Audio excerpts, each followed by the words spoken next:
je vous informe, peuple congolais. Ils ont fait encore rentrer les Libanais. Beaucoup de Libanais sont encore venus au Congo, si vous n'êtes pas au courant.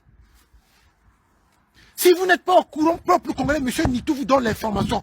Au moment où je vous parle, il y a quelques jours de cela, beaucoup de Libanais sont encore rentrés au Congo. Or qu'en Afrique de l'Ouest, nos frères de la Côte d'Ivoire ne font que parler, dénoncer ce genre de choses. Regardez l'attitude des Libanais. Dans plusieurs pays, que ce soit du côté de la Guinée, en Côte d'Ivoire. Ah, c'est-à-dire que Congolais, Mawa.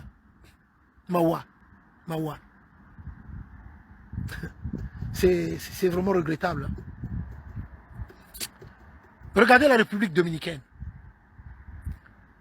Vous savez ceux qui sont à la tête de ce pays-là, ce sont des Libanais. Des Libanais qui sont arrivés en République dominicaine étant comme des immigrés. Des immigrés. Ils ont tout fait pour prendre le contrôle de ce pays-là, en République dominicaine. C'est maintenant ces Libanais-là qui maltraitent les Noirs en République dominicaine et qui chassent les Haïtiens en République dominicaine. Peuple congolais, je ne vais pas vous manquer de respect. Nous sommes un peuple intelligent, instruit, cultivé. Le Congolais d'hier n'est plus le Congolais d'hier. Hein. Le Congolais d'aujourd'hui n'est plus le Congolais d'hier. Documentez-vous. Documentez-vous, vous allez comprendre, vous allez voir les enjeux de demain. Ce qui se passe ailleurs, il faut prendre ces exemples-là. Il faut prendre ces exemples-là. En Côte d'Ivoire, les Ivoiriens pleurent, dénoncent cela. Et chez nous, ça ne fait que rentrer des Libanais.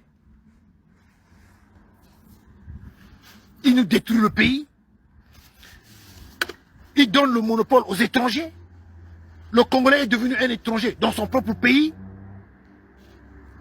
Et les gens trouvent ça normal.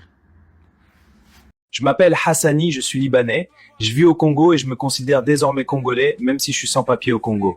Je parle lingala, donc je suis bien congolais. Je fréquente beaucoup de filles congolaises afin d'avoir le plus d'enfants métis possible. Nos enfants métis épouseront ensuite des Libanais et leurs enfants deviendront autochtones libanais.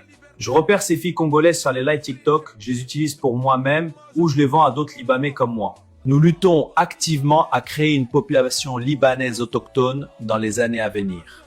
Nous contrôlons déjà votre économie pour que vous puissiez travailler pour nous. Si vous travaillez pour nous, nous vous maltraiterons et vous convertirons à l'islam. Nous faisons venir d'autres musulmans africains dans votre pays afin qu'ils nous aident avec nos crimes. Apprenez vos langues pour pouvoir passer pour des autochtones congolais et nous aider à favoriser le développement de la communauté musulmane.